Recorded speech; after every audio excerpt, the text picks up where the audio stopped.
우리 함께, 그래서 우리는 이 적수세례라고 그러죠. 이렇게 물을 뿌립니다. 성부, 성자, 성령의 이름으로 세를 받노라 주노라 합니다. 그런데 침례 받는 사람들은 물속에 들어갔다가 나와요.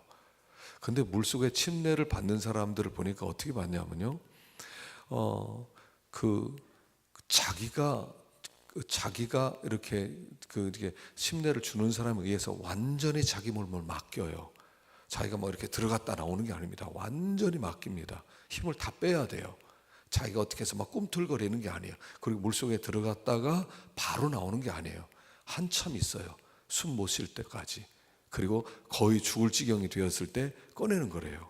그래서 죽을 뻔했다 이런 거.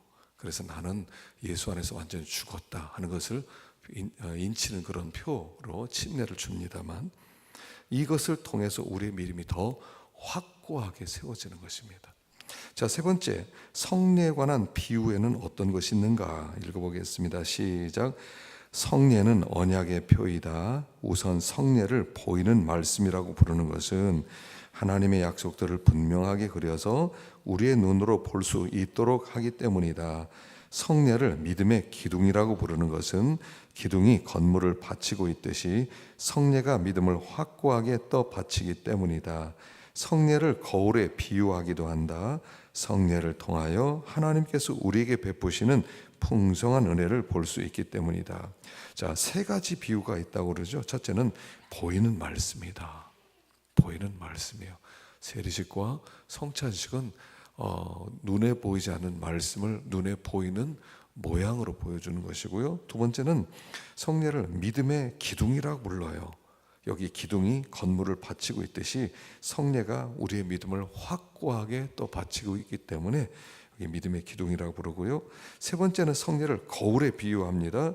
그래서 그 하나님께서 우리에게 베풀어 주신 그 은혜를 마치 거울에 비춰 주듯이 우리에게 보여주는 거라서 거울이다 이렇게 부르기도 합니다. 자, 네 번째, 그 다음 페이지 보겠습니다. 성령과 말씀과 성례는 어떤 관계에 있는가 보겠습니다. 시작. 우리의 믿음은 항상 성장하여 성숙해져야 한다. 믿음을 증진시키는 것은 성령의 역사로만 가능하다. 성령께서는 우리를 말씀으로 가르치고 지시하며 그 말씀을 성례로 확증하신다. 이때 성령께서는 말씀과 성례를 이해시키고 우리의 마음에 영향을 미치심으로써 우리의 믿음을 강화하신다. 자, 그런데 이 성례를 행했다고 해서 성찬에 참여하고 우리가 세례를 단순히 받은 것으로만 해서 막 믿음이 증진이 되고 견고해지는 것은 아니라는 겁니다. 그것은 성령의 역사로만 가능하다는 겁니다. 우리가 성찬에 참여할 때도요, 우리가 한 주일 동안 준비를 합니다. 하나님, 성찬식을 우리가 합니다. 성찬을 행할 때 우리가 큰 은혜를 받게 해주세요. 그렇게 기도하죠. 그래서 우리가 하나님 앞에 그 외형적인 표만 가지고 내가 믿음이 더 자랐어, 성숙해서 할 수 있는 것이 아니라는 거예요. 그때 성령이 함께 역사해야 된다는 거예요. 성령이 함께 역사할 때 그 성령께서 그 성례 속에서 우리에게 은혜를 주시고 말씀이 기억나게 하시고 우리의 믿음이 증진되는데, 그래서 성령과 말씀과 성례는 함께 가야 되는 것이다 말씀하는 겁니다. 그래서 우리가 성례식을 거행할 때 항상 마음으로 준비하고 하나님의 성령께서 우리를 사로잡도록 그렇게 간구해야 된다 하는 것을 가르쳐주고 있습니다. 자, 다섯 번째, 성례는 결국 무엇에 의해 유효하게 되는가 우리가 연결되죠. 읽어봅시다. 시작. 성례가 믿음을 강화시키는 것은 성례에 내재적인 힘이 있어서가 아니다. 성례 위에 성령께서 역사하실 때 믿음이 확립되고 증진된다.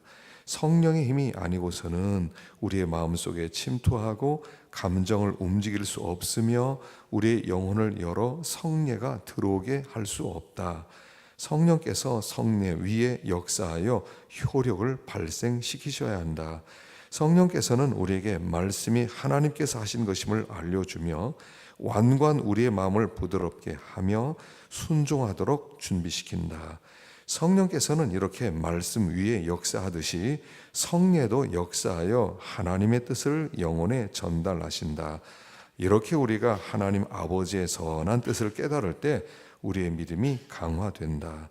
따라서 말씀과 성례가 동등하게 우리의 믿음을 강화하며 영적으로 자라게 만든다. 자, 성령의 힘이 아니고는 단순히 성례만을 통해서는 우리가 은혜를 받을 수 있는 게 아니고요.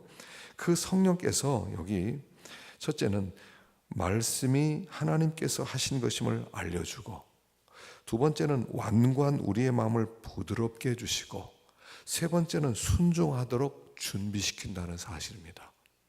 그래서 성령께서 우리의 마음을 부드럽게 해주시고 하나님의 말씀을 깨닫게 하시고, 그리고 우리를 순종하도록 하실 때 그 성례가 우리에게 은혜가 된다 하는 거예요.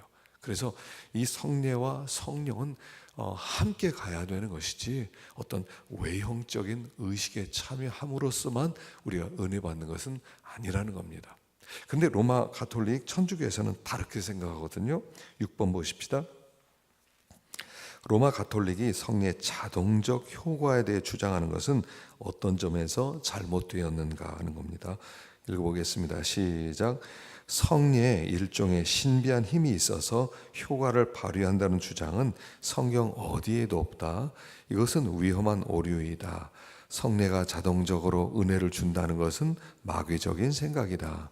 이것은 사람들로 하여금 성례를 미신적으로 대하게 만든다.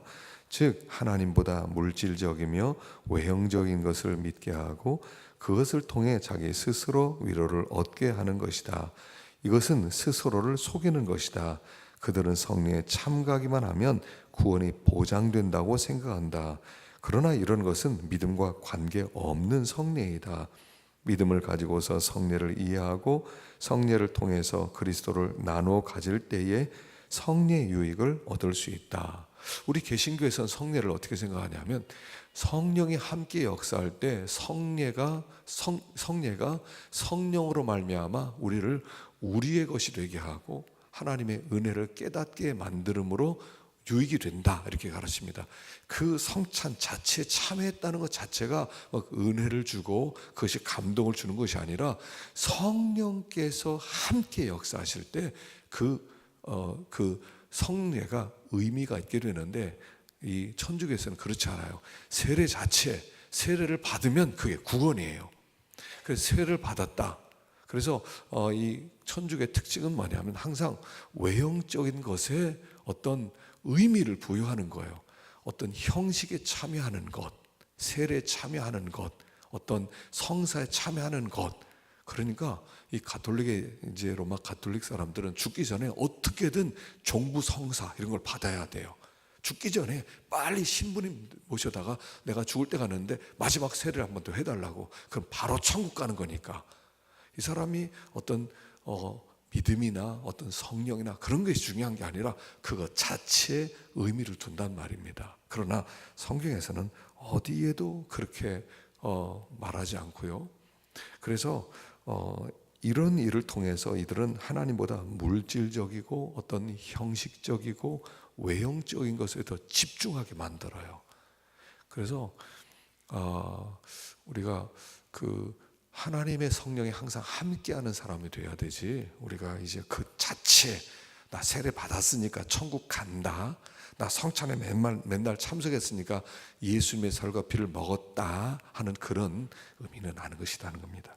자, 7번째, 성례를 통해 제공되는 것은 무엇입니까?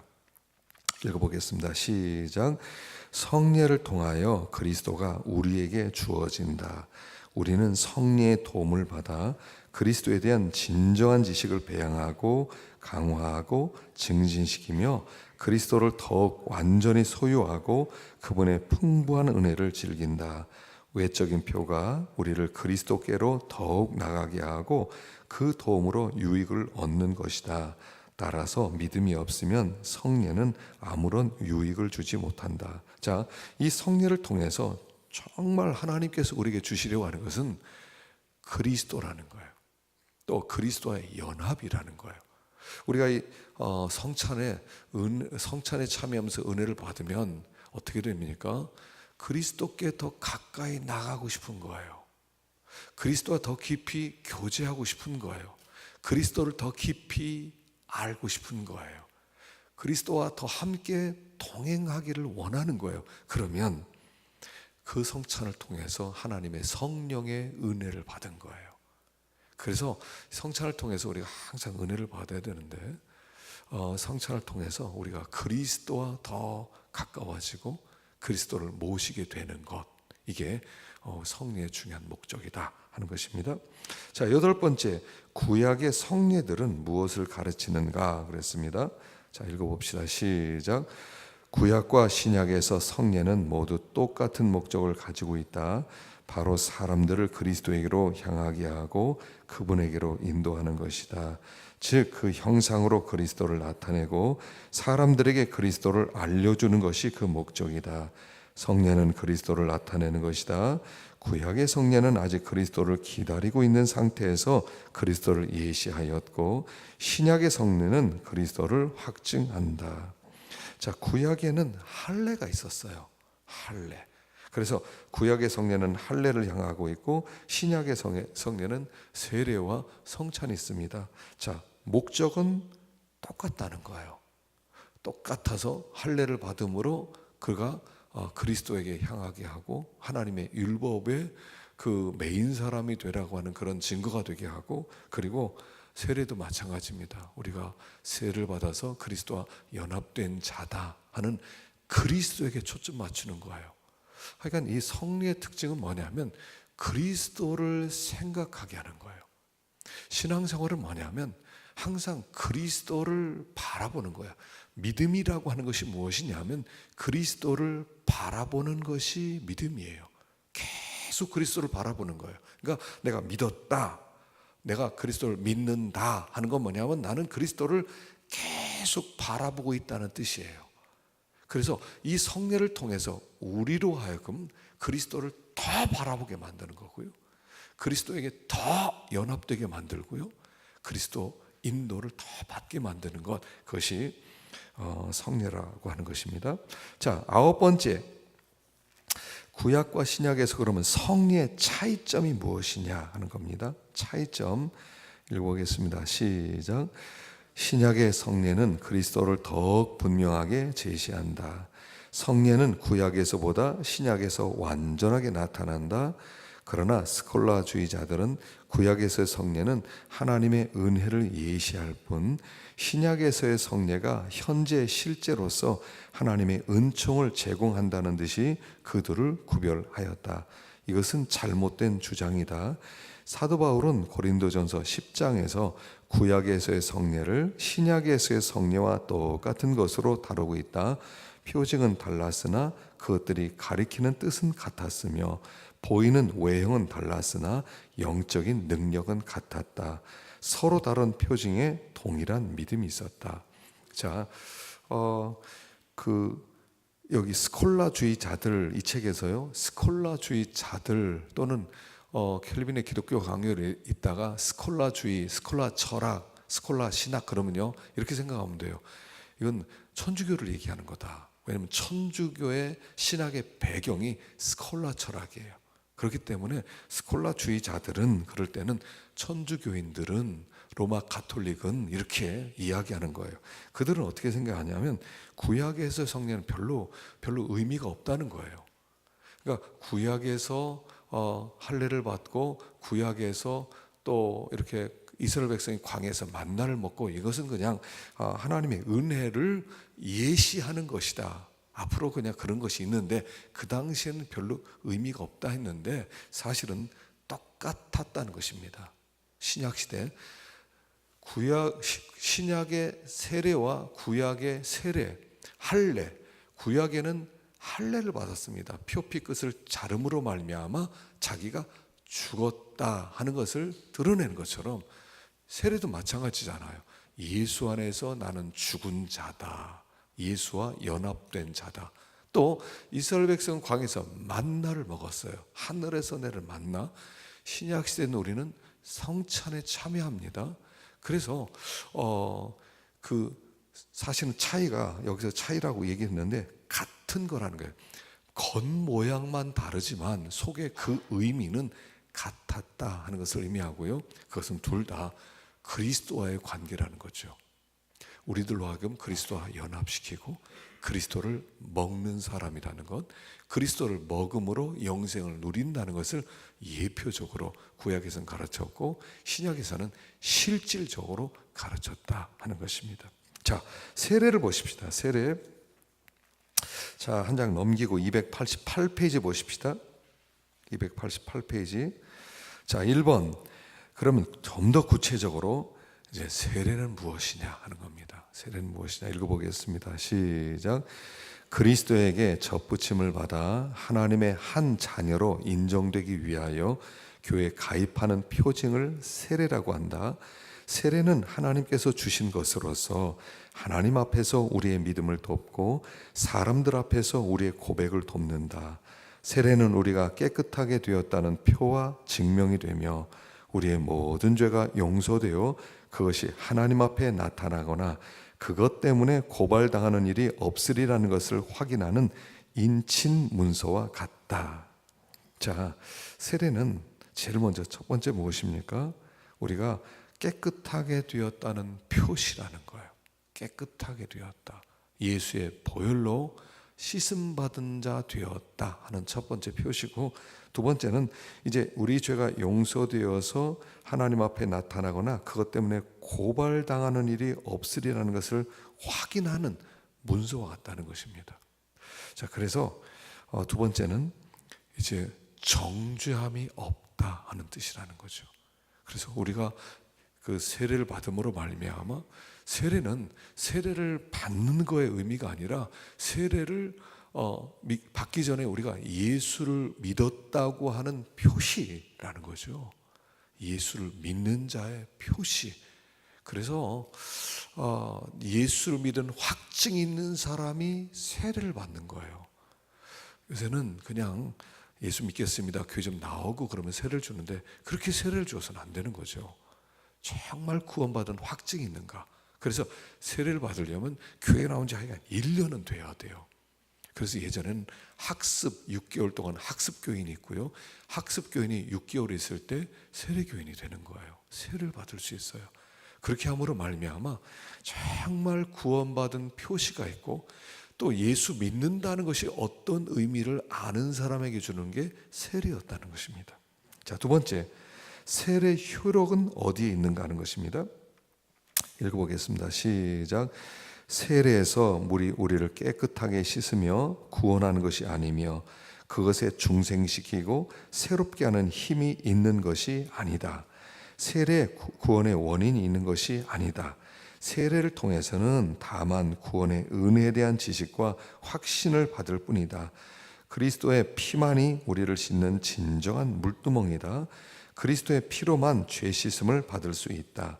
단지 깨끗하게 씻는다는 점에서 유사하기 때문에 피 대신 물로 세례를 주는 것이며, 이 씻음을 나타내는 표징과 증거가 바로 세례이다.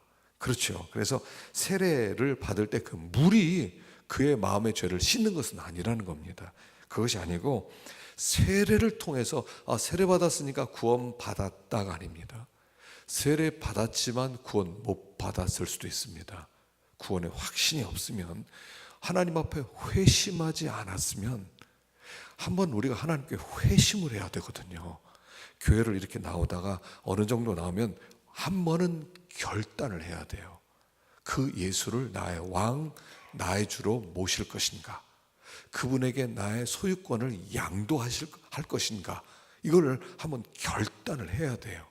결단을 해서 하나님께 회심을 해야지, 그 회심하지 않고 그냥 교회 나왔으니까 오래됐고 세례 받았으니까 예수 믿는 줄 알고 시간만 지나면 된다, 그래야 천국 간다, 아니에요. 그래서 고린도전서 고린도후서 13장에 나온 말씀이, 너희가 믿음에 있는가 스스로 시험을 해보라고 그랬어요. 그리고 확증하라고 그랬어요. 믿음을, 그리스도께서 내 안에 계신가 하는 것을 확증해 보라는 거예요. 그러니까 우리가 신앙생활하면서 죽는 날까지 계속 믿음을 확증하셔야 돼요. 나 그냥 교회 오래 다녔어, 나 예수 믿어, 그렇게 생각하지 말고 나 진짜 예수 믿는 사람 맞는가? 주님께서 내 안에 계신가? 내가 그분에게 내 모든 것을 양도해 드렸나? 이것을 확증하라는 거예요. 계속 확증해야 돼요. 그래서 물론 우리가 구원의 확신이 있습니다. 있는데 그럼에도 불구하고 항상 두려운 마음으로 확증하라는 거예요. 그리스도께서 너희 안에 계시는 것을 알지 못하느냐? 그렇지 않으면 너희는 버리운 자니라. 버리운 자니라. 그래서 우리가 여기 이 세례 자체를 통해서 구원의 표징으로 삼지 말라는 거예요. 예수 믿는 마음. 그러나 그 증거로서 세례를 받아서 그게 구원의 확신과 이 세례가 하나 될 때 그런 확신 인침 속에서 우리가 정죄함이 없이 담대하게 살아갈 수 있다는 것을 가르쳐 주는 것입니다. 세 번째, 세례의 영적 의미는 무엇인가? 읽어봅시다. 시작. 첫째, 세례는 그리스도의 보혈 안에서 우리의 죄가 깨끗하게 씻겨졌음을 의미한다. 그리스도의 보혈이 양심에 뿌려졌다. 옛사람이 억눌리고 중생의 영이 부여되었다. 여기에 성령의 불까지 더해져 마치 금을 정제하듯이 우리의 오염을 거두어 가신다. 그래서 경건한 사람들은 일생 동안 자기의 죄거로 인해 괴로울 때마다 단호하게 세례받은 것을 회고하며 그리스도의 피로 우리가 유일하고 영원한 씻음을 받았다는 확신을 새롭게 해야 한다. 둘째, 세례는 우리가 그리스도 안에서 죽고 그 안에서 새 생명을 얻은 것을 의미한다. 즉 세례를 통해 우리는 그리스도의 죽으심을 본받아 우리의 육신적 욕망에 대해서 죽고 그리스도의 부활을 본받아 의로운 생활에 대한 도전을 받는다. 그래서 세례를 중생의 씻음과 새롭게 하심이라고 부른다. 셋째, 세례는 그리스도와 밀접하게 연합되어 그분의 모든 미덕을 나누게 된다는 확실한 증거이다. 그래서 우리는 세례를 받음으로써 그리스도로 옷 입게 되었다고 말한다. 한마디로 세례는 그리스도의 은덕들을 누리는 증표이다. 첫 번째, 세례는 죄 씻음의 의미라는 거죠. 예수의 보혈이 우리 양심에 뿌려져서 중생한 영이 우리에게 부여되고 그 안에 하나님의 성령의 불까지 더해져서 그 불로 우리가 날마다 우리의 오염, 우리의 죄에 대한 가치, 그것이 거두어지고 깨끗함을 받았다고 하는 확증을 갖게 된다는 것이죠. 자, 두 번째는 새 생명을 얻었다는 거예요. 우리가 이제 세례를 받을 때 또 세례를 받음으로 말미암아 나는 이제 죄 씻음을 받았다. 나는 이제 새 생명을 얻었다. 새 생명을 얻었다. 이미 생명이 우리 안에 들어와 있다 하는 겁니다. 그러니까 진실로 너에게 이르노니 내 말을 듣고 나 보내신 이를 믿는 자는 영생을 얻었고 과거형이에요. 신앙생활은 뭐냐면 우리가 천국 가기 위해서 신앙생활하는 것이 아니라 신앙생활은 이미 영생을 받았는데 영생을 주신 하나님의 은혜에 감사하여 그에 대한 반응으로서 믿음 생활을 하다가 천국 가는 거예요. 천국 가는 것 자체가 목적이 아니에요. 열심히 해서 천국 가야지. 아니요. 이미 우리는 천국에 들어가는 사람이 되었고 영생을 얻었어요. 그래서 과거형으로 나와요. 심판에 이르지 아니하나니 사망에서 생명으로 옮겼느니라. 과거형이에요. 과거형. 그래서 그것을 이 세례를 통해서 다시 한번 확증하는 거야. 난 생명이 있지. 내 안에는 생명이 있지. 그래서요, 이 생명 있는 사람은 항상 여러분 살아난다부터 그때부터는 사람들이요 목마름과 갈증을 느끼는 거예요. 배고픔을 느끼는 거예요. 그래서 마음 가운데 항상 세례받은 사람, 은혜를 입은 사람은 항상 어떻게 하나님을 기쁘시게 하지? 이게 항상 있어야 돼요. 어떻게 하나님을 기쁘시게 하지? 이게 항상 있어야 돼요. 그래서 이게 생명을 받았다는 의미고요. 세 번째는 그리스도와 연합되었다는 뜻이에요. 이제 그리스도께서 우리 안에 들어오셨어요. 그리스도와 내가 하나 되었어요.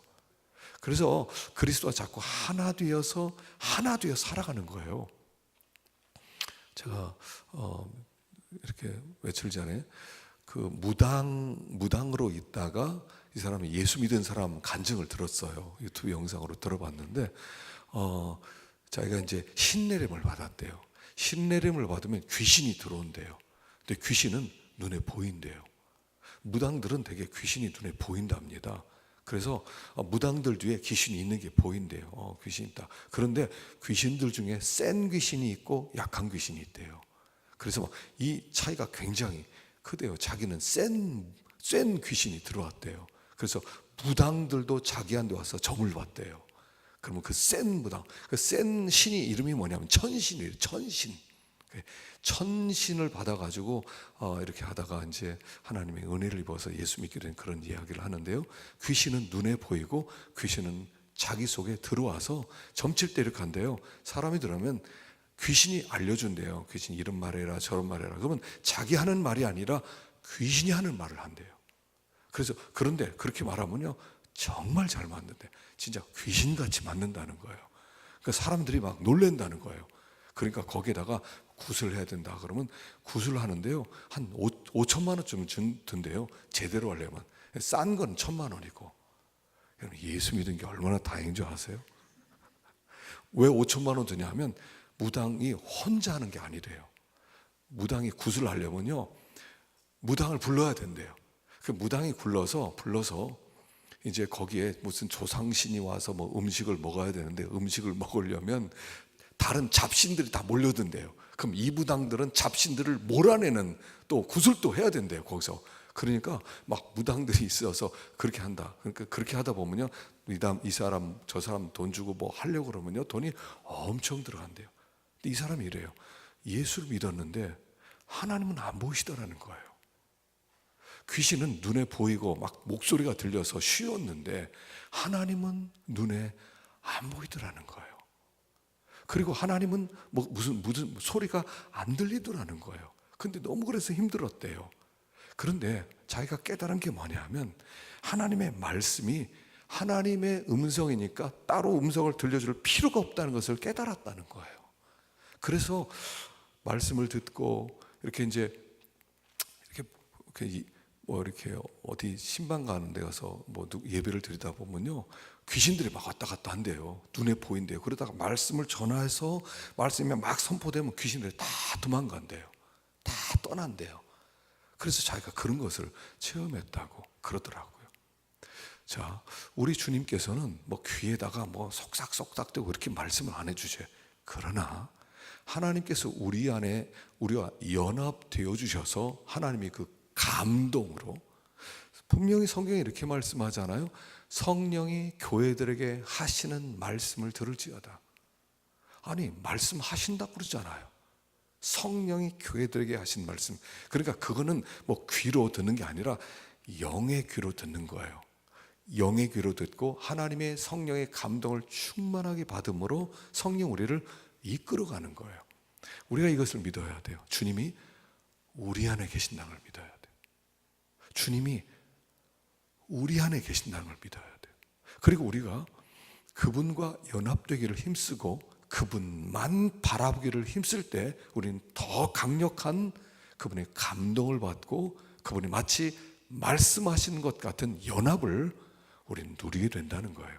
그게 세례를 통해서 주시는 은혜다라고 얘기하는 거죠. 자, 네 번째, 세례를 받으면 미래 죄까지 용서받게 되는가? 읽어봅시다. 시작. 세례를 죄를 용서받은 표식으로 받아들이면 세례가 우리의 모든 죄를 용서받은 증거라는 비뚤어진 생각을 가질 수 있다. 즉 미래 죄가 용서받았으므로 얼마든지 죄를 범해도 문제될 것이 없다고 생각하는 것이다. 그러나 세례는 이러한 의미로 남용될 수 없다.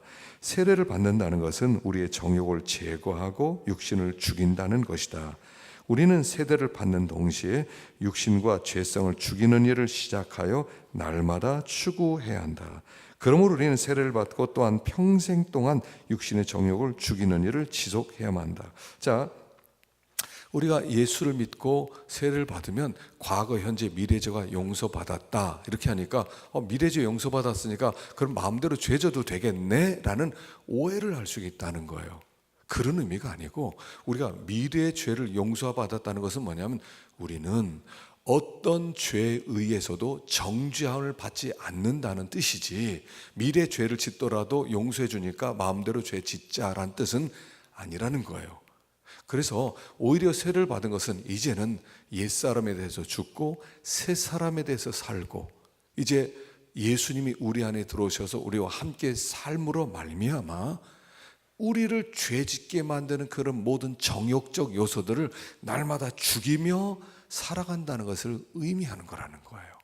그러니까 예수 믿은 사람이 너무 용서받은 것을 남용을 한다는 거예요. 뭐 용서받았으니까 뭐 죄져도 돼, 다 용서해 주신 건데 뭐 또 조금만 회개하면 다 용서해 주시겠지, 이렇게 이용해서는 안 된다는 거예요. 왜냐하면 여러분, 회개라는 게 뭐예요? 회개라는 것이 하나님, 제가 이 죄를 졌습니다, 잘못했습니다, 이러면 물론 그것도 회개지만 그건 아주 파생적인 의미고, 진짜 회개는 뭐예요? 내가 하나님께 돌아갑니다 이런 뜻이잖아요. 하나님께 돌아갑니다가 회개지, 하나님 이제 졌어요, 저거 용서해 주세요, 이제도 졌어요, 용서해 주세요, 그러나 마음은 하나님께 돌아가지는 않았어요. 하나님을 내 마음에 모시지 않았어요. 그리고 입만은 하나님 잘못했어요, 뉘우쳤어요. 그건 뉘우친 거지 주님께 돌아간 것은 아닐 수 있다는 거예요. 회개는 주님께 돌아가는 거예요. 돌아가는 거예요. 그리고 주님께 돌아갈 때 우리가 했던 모든 일들을 버리게 되는 거예요. 그게 회개예요. 이거 잘못했어요, 저거 잘못했어요, 저거 잘못했어요, 그리고 또 그렇게 해요. 안 돌아갔으니까. 그래서 회개란 주님께 돌아가는 것이다 하는 것입니다. 자, 다섯 번째 보십시다. 자, 고백으로서 세례는 어떤 특징을 가지는가 읽어봅시다. 시작. 세례는 사람들 앞에서 고백하는 것이다. 그것은 하나님의 백성으로 인정되는 것일 뿐 아니라 하나님의 백성 가운데 거하고자 하는 열망을 공포하는 것이다. 우리는 세례를 통해 모든 그리스도인과 함께 같은 하나님을 경배하고 같은 신앙을 지니고 있음을 증명한다. 그래서 세례를 통해서 우리의 신앙을 공개적으로 선언한다. 이것은 하나님을 찬양하고 높이는 것이다. 더욱이 우리는 그리스도의 이름으로 세례를 받음으로써 그리스도께서 몸을 드리며 그분의 이름에 충성을 맹세하고 사람들 앞에서 그리스도께 충실하겠다고 약속한다. 자, 세례는 고백의 의미가 있다는 거예요. 그래서 우리가 세례식 하면 모든 사람들 앞에서 세례를 받는 거예요. 그러므로 말미암아 나는 세례 받았습니다. 그래서 초대교회 때는 그렇게 했다고 그러지 않습니까? 세례탕이 있는데 모든 세례 받는 날 사람들 다 모으는 거예요. 친척들도 모으고 가족들, 친구들 다 모으고 그 앞에서 세례를 받음으로 말미암아 이렇게 선포하는 거예요. 나는 예수의 뒤를 따라가기로 작정했습니다. 그 당시에는 세례를 받는다는 것은 거의 죽는다는 것을 의미하는 거거든요. 죽음을 감수한다고 하는. 그래서 사람들 보면서 와, 용기도 대단하다 이렇게 보았다는 거예요. 지금은 뭐 하나의 의식처럼 될 수 있지만 그러나 고백적 의미가 있다는 겁니다. 내는 그리스도를 따라가고 그리스도와 함께 살고 뒤돌아서지 않고 믿음으로 승리하겠습니다 하는 고백적 의미가 있다는 것이죠. 자, 여섯 번째, 세례가 우리에게 가져다는 유익은 무엇인가 읽어봅시다. 시작. 논리적으로 세례를 받는 이는 이미 죄사함과 성령의 은혜를 받은 사람이다. 다만 고백과 더불어 세례를 받을 뿐이다. 세례를 통해서 사죄를 더 많이 받는 것이 아니라 믿음이 더욱 확실하게 강화된다. 보증을 얻어 확신이 더욱 강해지는 것이다. 또한 세례는 우리 고백의 상징이기 때문에 그것을 통해 하나님의 자비와 죄 용서함을 증거하고 하나님의 교회에서 모든 신자들과 함께 믿음과 사랑의 일치를 증거해야 한다. 자, 세례는 이미 죄사함과 성령의 은혜를 받았다는 뜻입니다. 성령이 이미 우리 가운데 와 있다는 것입니다. 세례를 통해서 죄가 막 더 많이 사해졌다 그런 것은 아니지만 우리의 믿음을 더 확실하게 강하게 만듭니다. 그래서 그 모든 신자들과 함께 믿음과 사랑의 일치를 증거해야 됩니다. 증거해야 됩니다. 자, 우리가 세례 받은 자라고 하는 이 확실한 의식을 해야 된다는 거예요. 난 세례 받은 사람이다. 자, 어떤 분이 이렇게 생각해요. 난 예수 믿었으니까 세례 안 받아도 돼. 중요한 건 믿음이잖아. 중요한 건 마음이잖아. 세례 꼭 받아야 돼? 이런 사람들이 생각보다 있어요. 생각보다 세례 같은 건 난 그런 의식 같은 거 안 한다. 마음이 중요하다. 나 예수 믿었다. 그렇진 않아요. 그렇진 않아. 세례를 받음으로 말미암아, 자, 이스라엘 백성들이 그 애굽에 있을 때 이미 유월절을 넘습니다. 그 문지방과 설주에다가 어린 양의 피를 다 발랐습니다. 죽음의 사자가 지나갔습니다. 그들은 구원 받았습니다. 그리고 홍해를 건너갑니다. 이게 세례죠. 홍해를 건너갑니다. 그리고 홍해를 건너서 돌아서지 않겠다는 거예요. 그러니까 우리가 세례 안 받아도 돼. 나는 그냥 나 예수만 마음으로 믿어. 그럼 나 애굽에 있겠어 라는 뜻이에요. 세례를 통해서 더 이상 돌아갈 수 없다는 뜻이에요. 우리의 인생은 세례받기 이전과 세례받은 이후로 나뉘어지는 거예요. 난 세례받기 이전과 세례받기 이후에 난 달라졌습니다. 난 더 이상 돌아가지 못합니다라는 고백적 표시예요. 그러니까 세례를 꼭 받으셔야 돼요. 세례를 안 받아도 신앙생활 잘할 수 있다. 자기를 믿지 말아야 돼요. 한번 결단을 내려야 돼요. 난 더 이상 돌아가지 않습니다. 난 앞만 보고 달려가겠습니다. 한번 하는, 이게 세례 이전과 이후에 우리가 되어야 된다 하는 것입니다. 자, 7번째, 할례와 유아 세례의 관계에 대해서 읽어봅시다. 시작. 하나님께서는 아브라함에게 할례를 명령하면서 그에게 약속들을 주셨다. 할례 언약에는 우리가 깨끗하게 씻음을 받는 것과 육을 죽이는 것 같이 세례가 의미하는 것들이 담겨져 있었다. 따라서 조상들은 우리가 세례를 통해 받는 영적 약속을 할례를 통해 받았다. 또한 할례는 그들이 모태로부터 양자되었다는 표시이다. 유아들은 아직 스스로는 하나님을 모르지만 하나님의 은혜 가운데 있다. 하나님께서 그들을 자신의 자녀로 표시하였기 때문이다. 두 성례는 내적 신비라는 면에서 조금도 차이가 없다. 물론 외적인 의식에는 차이가 있지만 이것은 아주 경미한 구성 요소에 불과하다. 그런데 할례는 분명히 유아에게 베풀어졌다. 그러므로 유아들에게 세례 주기를 거부할 까닭이 없다. 더욱이 아브라함에게 명령된 할례는 칭의를 위한 것이 아니었다. 그것이 하나님이 믿음에 인정된 후에 그 언약에 도장을 찍은 것이다. 자, 8번, 유아 세례는 어떤 유익이 있는가? 시작. 유아 세례는 우리 믿음에 특별한 위로를 준다. 날인과 같이 어린아이에게 전달된 하나님의 표징은 경건한 부모에게 주어진 약속을 확증하며 주님께서 부모들 뿐만 아니라 그 후손들에게도 하나님이 되실 것이고 그분의 인애와 은총을 부모들에게 뿐 아니라 후손들에게도 천대 이르기까지 베푸시라는 것을 드러낸다. 하나님의 자비가 자녀들에게 미치리라는 약속을 믿는 사람들은 자녀를 교회에 바쳐 자비의 상징으로 인침을 받게 한다. 그렇게 함으로써 더 큰 확신을 얻는다. 한편 어린아이들도 세례를 통해 유익을 얻는다. 그들은 교회에 접붙임 받음으로 교회 다른 지체들에게 어느 정도 더 인정을 받게 된다. 그리고 성장하면서 자신들이 받은 세례를 존중하게 되고 하나님을 경배하려는 열의가 더욱 고무된다. 자, 이 유아 세례가 과연 의미가 있냐? 그래서 침례교에서는 유아 세례를 안 줍니다. 우리 장로교에서는, 또 다른 감리교에서는, 이렇게 개신교에서는 주지만 침례교에서는 뭐 세례라고 하는 것이 예수를 믿었다는 증거인데 어린아이가 무슨 예수를 자기가 믿을 수 있습니까? 그건 그건 무효입니다. 그냥 자기가 그냥 나중에 예수 믿고 구원 받아야 됩니다. 이렇게 좀 극단성 있는데 우리는 구약에 하나님이 난지 8일 만에 어린아이에게 할례를 주라고 그랬어요. 왜 그랬겠냐는 것입니다. 그 아이가 어릴 때부터 하나님을 구약 시대는 알았나요? 그렇지 않아요. 하나님의 언약의 백성이라는 표징이라는 거예요. 그래서 그 아이들이 유아세를 받음으로 말미암아 이제 엄마가 이 아이를 하나님께 드리고 믿음으로 기르는 거예요. 너는 유아세례 교인이야. 너는 하나님께 접붙였어. 어릴 때부터 하나님을 알아야 돼. 그러면서 이 아이로 하여금 이제 믿음 안에서 살도록 도와주는 거예요. 그게 큰 도움이 된다는 거예요. 그냥 의미 없어 하는 게 아니라 저는 이렇게 생각하거든요. 때때로 불교에서는요, 어렸을 때 아이의 이름을 절에다 입적을 시킵니다. 올려놔요.